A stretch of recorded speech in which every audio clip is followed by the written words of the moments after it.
Imagine being led to your execution without knowing the day it would happen until just hours before. Picture yourself thrust into the spotlight, the main act in a national broadcast where your beheading takes center stage. Around the globe, the path from death row to execution unfolds amidst stark contrasts and deeply unsettling realities.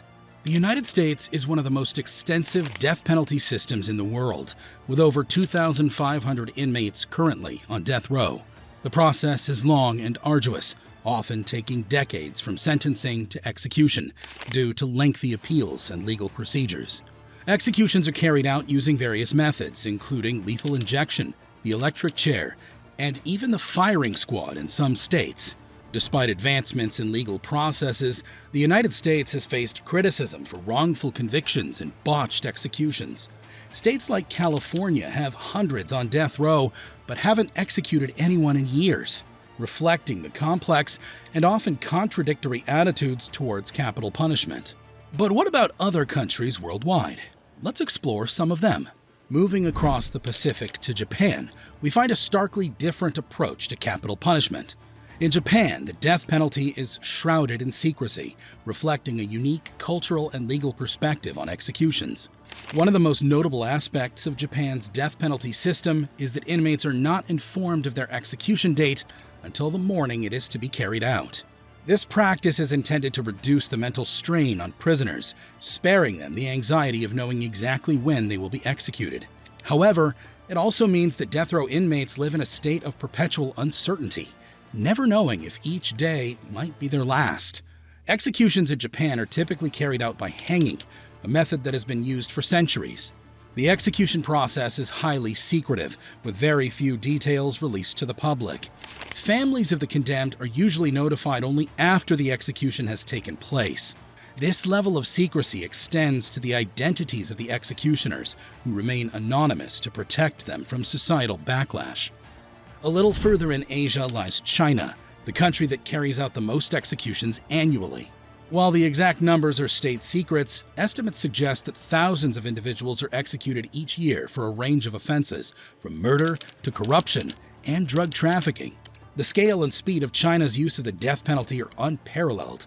The process is notoriously swift, often taking only weeks from sentencing to execution. Unlike many countries where death row inmates may wait years, in China, the wheels of capital punishment turn rapidly, reflecting the government's firm stance on law and order. Public trials and televised confessions are common features of China's justice system. These events are often highly publicized, with the aim of demonstrating the government's commitment to cracking down on crime and deterring potential offenders. Televised confessions, where accused individuals admit to their crimes before trial, are particularly controversial.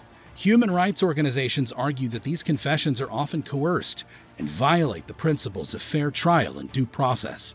Death row conditions in China are harsh, with limited access to legal representation and appeals, overcrowded prisons, and significant psychological pressure. The rapid execution process raises concerns about wrongful convictions and the lack of thorough judicial review. China employs both lethal injection and firing squads as methods of execution. Lethal injection is seen as more humane and has been increasingly used since its introduction in the 1990s. However, firing squads are still in use, particularly in rural areas. The execution methods are chosen based on the availability of resources and the location of the execution. Corruption and drug trafficking are treated with particular severity in China. High-profile anti-corruption campaigns have led to the execution of government officials, business leaders, and others in positions of power. These executions are part of broader efforts to maintain social control and promote a message of zero tolerance for corruption. Turning our attention to Iran, we find a starkly different approach to capital punishment. Characterized by public displays and severe judicial practices, Iran's death penalty system is one of the most prolific in the world, frequently drawing international condemnation. A notable aspect of Iran's approach is the broad range of crimes that can result in a death sentence. These include murder and drug trafficking, but also crimes against Islamic law such as apostasy, homosexuality, adultery, and certain offenses punishable by stoning under Sharia law. This broad application underscores the intersection of legal and religious principles in Iran's judicial system. Hanging is the primary method of execution in Iran, carried out in public squares before large crowds. The government contends that such public displays uphold social order by demonstrating the consequences of serious crimes. In addition to hanging, Iran also employs firing squads and stoning for specific offenses. Stoning, in particular, involves burying the condemned individual up to their chest for women or waist for men and hurling stones until death occurs. Although stoning has historical precedent in several countries, including parts of Africa and Asia, Iran has become particularly associated with this method in recent times. Its use has drawn significant international criticism and calls for reform due to its brutal and inhumane nature. Despite global outcry and efforts by human rights organizations, Iran defends stoning as a legitimate punishment under Islamic law, emphasizing its role in maintaining social order and upholding religious values. Particularly controversial is Iran's execution of juvenile offenders. Despite international laws prohibiting the execution of individuals for crimes committed as minors, Iran continues this practice, often executing individuals after they reach adulthood for crimes committed as children. In India, the death penalty is a legal but rarely used form of punishment, reserved for the rarest of the rare cases. These typically involve acts of terrorism or particularly heinous crimes, reflecting the country's cautious approach to capital punishment. Hanging is the preferred method of execution in India. However, the legal process for carrying out a death sentence is exhaustive, often involving multiple levels of appeals. This often results in significant delays, with many inmates spending years or even decades on death row as their cases move through the judicial system. India's cautious use of the death penalty is influenced by its legal and cultural context. The country's judiciary is known for its thoroughness, ensuring that the death sentences are subject to rigorous scrutiny at various appellate levels. This careful approach aims to minimize the risk of errors in capital cases, though it also contributes to prolonged periods of uncertainty for those on death row. Belarus, a landlocked country located in Eastern Europe and directly bordered by Russia, stands out as the only European country that continues to carry out executions. The process is shrouded in secrecy, typically involving inmates being executed by a single gunshot to the back of the head.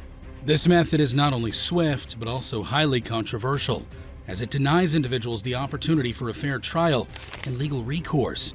What adds to the distressing nature of this practice is the lack of transparency surrounding it. Families of those sentenced to death often receive no prior notification of the execution, learning of it only after the fact. The bodies of the executed are not returned to their families, depriving them of the chance to properly mourn and bury their loved ones. This absence of closure perpetuates emotional trauma and leaves families grappling with unresolved grief and unanswered questions. South Korea stands out as an intriguing example among countries that still retain the death penalty, but have effectively imposed a moratorium since 1997, refraining from carrying out any executions. This de facto halt to executions is emblematic of shifting societal attitudes and mounting public resistance against capital punishment. In South Korea, while no executions have occurred in nearly 3 decades, the presence of death row inmates perpetuates a climate of uncertainty and anxiety. These individuals live under the constant shadow of their impending sentences, unsure of when or if their fates will be ultimately decided by the state. The ongoing debate in South Korea reflects global trends towards reconsidering the death penalty, emphasizing human rights and justice. South Korea's reluctance to execute aligns with evolving societal values and international norms favoring human dignity and the right to life. Many countries are shifting to rehabilitative justice systems that emphasize reform and reconciliation over punishment. Despite no recent executions, unresolved death penalty laws in South Korea highlight a complex legal landscape shaped by legislative, judicial, and societal dynamics. This dialogue influences South Korea's criminal justice policies and contributes to global discussions on human rights and ethical punishment. In which country would you never risk breaking the law? Share your thoughts in the comments. Dive into the gripping world of life on death row in one of my other videos. And don't forget to subscribe to get notified of my latest uploads.